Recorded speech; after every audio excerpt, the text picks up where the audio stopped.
दोस्तों सर्दियों का मौसम आते ही सबसे बड़ी परेशानी जो हमें झेलनी पड़ती है वो है अपने ब्लैंकेट्स और रजाई को घर पे साफ़ करना। तो इस वीडियो में मैं आपके साथ 3 तरीके शेयर कर रही हूँ जिससे आप घर पे ही इजीली अपने कंबल एंड रजाई को साफ़ कर सकते हैं। अपने बेड, ब्लैंकेट, कुशन, सोफ़ा को एकदम डस्ट फ्री रखने के लिए यहाँ पे एक प्रोडक्ट भी मैं आपके साथ शेयर करी हूँ।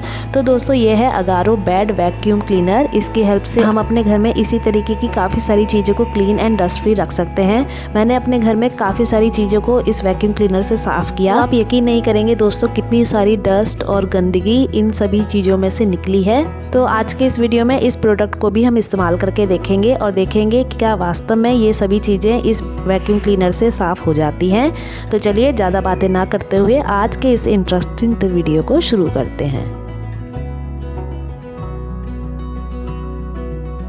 तो दोस्तों सबसे पहला तरीका है, हम सभी इसको यूज़ करते हैं अपने घर पे जो भी कंबल वगैरह होते हैं उनको हम ऐसे ही साफ़ करते हैं। तो मैंने भी अपना एक ये ब्लैंकेट ले लिया है। इसको मैंने हल्के गुनगुने पानी में और शैम्पू मैंने इसमें पानी में डिज़ोल्व कर दिया है और अब मैं इस ब्लैंकेट को इसके अंदर थोड़ी देर के लिए सोक कर दूंगी। सोक जब हो गया तो मैंने अच्छे तरीके से हाथों से ही इसको कूट के कंबल को साफ़ कर लिया है। अगर ब्लैंकेट ज़्यादा गंदा हो तो हम यहाँ पे बेकिंग सोडा का भी इस्तेमाल कर सकते हैं। बेकिंग सोडा एक क्लीनिंग एजेंट होता है। जहाँ पे भी सफाई की बात आती है ना, वहाँ पे आप बेकिंग सोडा को इस्तेमाल कर सकते हैं। तो मैंने यहाँ पे थोड़ा सा बेकिंग सोडा भी डाल दिया था क्योंकि कंबल में काफ़ी गंदगी थी और काफ़ी गंदगी बाद में निकली। अब मैंने इसको पानी से अच्छे से धो लिया और उसके बाद जैसे रेगुलर हम कपड़ों को वॉश करते हैं वॉशिंग मशीन में, ऐसे ही मैंने इस कंबल को वॉश कर लिया। तो ये बिल्कुल ईजी तरीका है, लेकिन इसमें बात ये आती है कि जब कभी हम भारी कंबल धोते हैं ना तो ज़्यादा परेशानी होती है क्योंकि वो हमसे हैंडल ही नहीं होते हैं जब गीले हो जाते हैं, तो है ना। तो इसमें इस तरीके में ना आप सिर्फ हल्के हल्के कंबल ही धो सकते हो। अगर भारी कंबल धो रहे होगे ना आप अकेले, तो आपको किसी न किसी की हेल्प ज़रूर लेनी होगी। तो ये सबसे बेसिक तरीका है। इस वाले तरीके से मैं जितने भी घर के लाइट वेट ब्लैंकेट्स होते हैं ना उन्हीं को साफ़ करती हूँ। Now move on to second idea. तो इस वाले आइडिया में कंबल को साफ़ करने के लिए देखिए, पहले आप एक साफ़ सुथरी जगह पे अपने ब्लैंकेट को बिछा लीजिए। आप चाहें तो डबल बेड पे, सिंगल बेड पे, कहीं पे भी बिछा सकते हैं और इस तरीके से किसी भी साइज़ के ब्लैंकेट को आप साफ़ कर सकते हैं। तो देखिए मैंने यहाँ पे एक सिंगल बेड का ब्लैंकेट है उसको बिछा लिया है। अब मैंने लिया है बेकिंग सोडा। तो बेकिंग सोडा जैसे मैंने आपको बताया एक क्लीनिंग एजेंट होता है, तो आप इससे काफ़ी सारी चीज़ें साफ़ कर सकते हैं। हम ब्लैंकेट भी इसी से साफ़ करेंगे आज। तो यहाँ पे देखिए मैं जो ये बेकिंग सोडा है ना इसको इस तरीके से स्प्रिंकल कर रही हूँ कि जितना भी ब्लैंकेट है ना वो पूरा बेकिंग सोडा से कवर हो जाए। तो यहाँ पे मैंने एक कंटेनर ले लिया है और उसके लिड में ना छोटे छोटे से होल्स कर दिए थे और यहाँ पे वही उसी कंटेनर की हेल्प से मैं बेकिंग सोडा को यहाँ पे स्प्रिंकल कर रही हूँ। पूरे कंबल पे आपको अच्छे से फैलाना है और फैलाने के बाद थोड़ी देर के लिए रेस्ट करने दीजिए। 15-20 मिनट के लिए इसको ऐसे ही छोड़ दीजिए क्योंकि बेकिंग सोडा तब तक इसमें अपना काम करेगा। तो दोस्तों यहाँ पे 15-20 मिनट का समय बीत चुका है। अब हम आगे का स्टेप करेंगे। तो आगे का स्टेप करने के लिए देखिए इस तरीके का हमें एक ब्रश लेना है। ये काफ़ी अच्छा ब्रश है, काफ़ी सारी चीज़ें हम घर की साफ़ कर सकते हैं। सोफ़ा वगैरह क्लीन करने के लिए ब्रश बहुत काम में आता है। तो बस हमें ना इस तरीके से जितना भी बेकिंग सोडा हमने स्प्रिंकल किया था सारा का सारा हटा देना है। तो इससे क्या होगा, जितना भी बेकिंग सोडा होगा ना इसके साथ जो भी डस्ट होगी वो भी साफ़ हो जाएगी। बेकिंग सोडा अपने अंदर जितनी भी डस्ट होगी ना उसको एब्जॉर्व कर लेगा। तो जब आप बेकिंग सोडा को झाड़ेंगे ना इस ब्रश की हेल्प से तो डस्ट जो होगी ना वो भी क्लीन हो जाएगी। तो इस तरीके से ना आप बड़े से बड़ा साइज़ का कंबल भी घर पे साफ़ कर सकते हैं, रजाई भी साफ़ कर सकते हैं। बहुत इजी मेथड है। बस आपको बेकिंग सोडा ही चाहिए और ब्रश चाहिए बस। दोस्तों हम सभी जानते हैं कि हमारे लिए हर समय ये मुमकिन नहीं हो पाता कि हम ब्लैंकेट्स को ड्राई क्लीन पे ले जाएं। तो इन मेथड्स को यूज़ करके हम घर पे ही ब्लैंकेट्स को साफ़ कर सकते हैं। तो आगे पीछे दोनों साइड ना मैंने इसी मेथड से अपने ब्लैंकेट को क्लीन कर लिया है।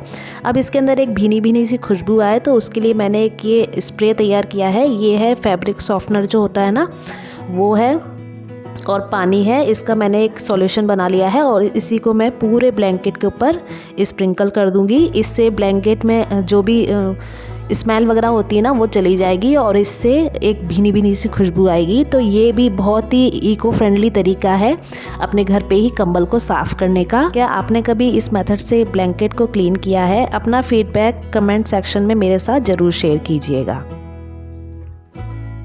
तो दोस्तों ये है Agaro grand bed vacuum cleaner, जो कि आता है 400 वॉट की मोटर एंड 12 kPa के पावरफुल सक्शन के साथ। ये है इसका पावर बटन, जिसको पुश करके आप इसको ऑन या ऑफ कर सकते हैं।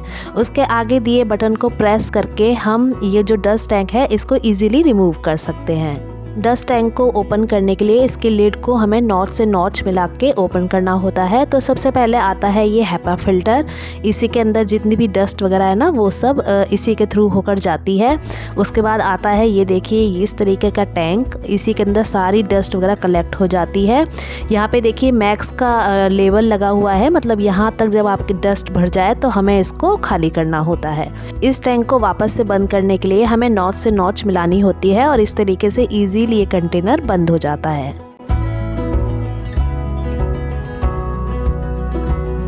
ये है दोस्तों इसका वाइब्रेशन फंक्शन, जिसको कि पुश करके अगर हमें ऐसा लगता है कि हमारा मैट्रेस या ब्लैंकेट ज़्यादा गंदा है, उसमें ज़्यादा डस्ट है, तो इसकी हेल्प से हम डस्ट को रिमूव कर सकते हैं। यहाँ पे एयर वेंट्स दिए हुए हैं दोनों तरफ। बेटर विजिबिलिटी के लिए आगे की तरफ ना LED लाइट्स दी हुई हैं। तो जब हम पुश करते हैं ना, ऑन करते हैं इस मशीन को, तो ये लाइट से ना ऑन हो जाती हैं और हम अच्छे तरीके से क्लीनिंग कर पाते हैं।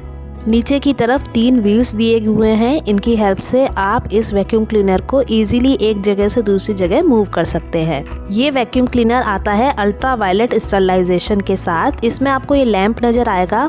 ये डिसइंफेक्ट करता है 99% bacteria, bed bug and virus को। काफ़ी लंबी कॉर्ड मिल जाती है, जिसकी हेल्प से हम वैक्यूम क्लीनर को ईजिली इधर से उधर मूव कर सकते हैं और बड़े से बड़े बेड को आसानी से क्लीन कर सकते हैं।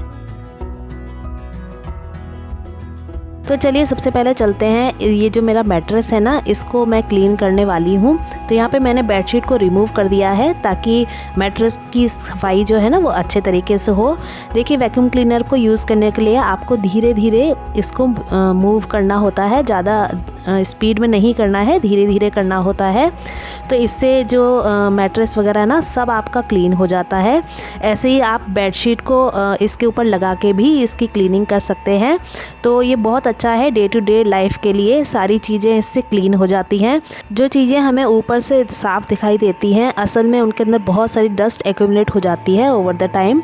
तो उनको रिमूव करने के लिए ये जो वैक्यूम क्लीनर है ना बहुत ही ज़्यादा यूज़फुल होने वाला है। तो देखिए मैंने इससे अपने पिलोज़, मैट्रेस, काफ़ी सारी चीज़ें साफ़ की, जो कि मुझे लगता था कि ये साफ़ हैं, लेकिन जब मैंने इसके टैंक को चेक किया ना उसमें इतनी सारी डस्ट कलेक्ट हो गई थी। तो बस इसी तरीके से आप अपने सोफ़ा को भी क्लीन कर सकते हैं। बस आपको धीरे धीरे ही इस मशीन को रन करना होता है, ज़्यादा स्पीड में नहीं करना होता है। तो इस तरीके से आप अपने कुशन भी इससे स्टरलाइज कर सकते हैं। देखिए इसकी सक्शन पावर कितनी अच्छी है, देखिए कितने अच्छे तरीके से ये पकड़ता है। तो हाँ, इस तरीके से आप सोफ़े कवर वगैरह को हटा के भी अच्छे से क्लीनिंग कर सकते हैं। बहुत अच्छे से क्लीनिंग होती है इसकी। आप एंड में देखिएगा इसके जो टैंक है ना उसमें कितनी सारी डस्ट, मैं आपको दिखाऊंगी कितनी सारी डस्ट निकली। दोस्तों हमारे घरों में कुछ ऐसी चीज़ें होती हैं जिनको कि हम धो के क्लीन कर लेते हैं, जैसे कि जितने भी कवर्स होते हैं, सोफ़ा कवर हो गया, कुशन कवर हो गया, बेडशीट, इन सभी चीज़ों को हम धो के क्लीन कर लेते हैं। बट उन चीज़ों का क्या जिनको कि हम धो नहीं सकते, जैसे कि कुशन हो गए, सोफ़े की गद्दी हो गई, मैट्रेस हो गया, तो इन चीज़ों को तो हम धो नहीं सकते हैं। अब तो इनको क्लीन करने के लिए ये जो वैक्यूम क्लीनर है ना बहुत ही अच्छा है, और ये मैंने खुद यूज़ किया है इसलिए मैं आपको बोल रही हूँ। अब देखिए दोस्तों, जो इस तरीके के ब्लैंकेट्स होते हैं ना, इनको क्लीन करने के लिए या तो हमें इन्हें बार बार ड्राई क्लीन करवाना पड़ता है या फिर हम इनको वॉश कर सकते हैं। लेकिन देखिए इन दोनों चीज़ों से बचने के लिए ना आप इस वैक्यूम क्लीनर की हेल्प से इस ब्लैंकेट को ईज़िली साफ़ कर सकते हैं। यकीन मानिए जब मैंने अपने ब्लैंकेट को इस तरीके से साफ़ किया इस मशीन से, तो इतनी सारी डस्ट निकली कि मैं तो बस देख के हैरानी हो गई। आप एंड में देखिएगा ज़रूर कि कितनी सारी डस्ट इस ब्लैंकेट से रिमूव हुई थी। तो चलिए काफ़ी सारी सफाई हो जाने के बाद अब बारी आती है टैंक को खाली करने की।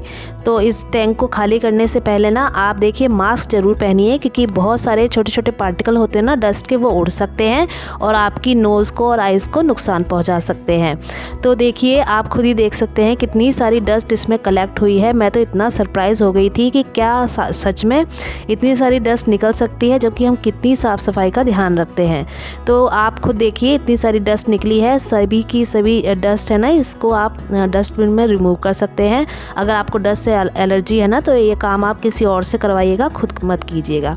तो इस तरीके से दोस्तों बहुत अच्छा वैक्यूम क्लीनर मुझे ये लगा। मैंने खुद भी इसको यूज़ किया है, तभी मैं आपको ये चीज़ बोल सकती हूँ। अगर आपको भी मेरी तरह ये प्रोडक्ट पसंद आया है तो मैं डिस्क्रिप्शन में इस प्रोडक्ट का लिंक दे दूँगी। आप इस प्रोडक्ट को अमेज़ॉन पर चेक कर सकते हैं, इसके रिव्यूज़ देख सकते हैं, और अगर आपको ये प्रोडक्ट पसंद आया हो तो आप इसको बाय भी कर सकते हैं। तो दोस्तों that's all for today's video. I hope video आपको पसंद आया हो, वीडियो से आपको कुछ ना कुछ हेल्प ज़रूर मिली हो। इसी तरीके के वीडियोस देखने के लिए आप मेरे चैनल को सब्सक्राइब भी कर सकते हैं। अगर आपने मेरे चैनल को पहले से सब्सक्राइब किया हुआ है तो a big thank you to all of you. चलिए दोस्तों, मैं मिलूँगी किसी और वीडियो में। तब तक के लिए आप अपना ध्यान रखिए और हमेशा खुश रहिए।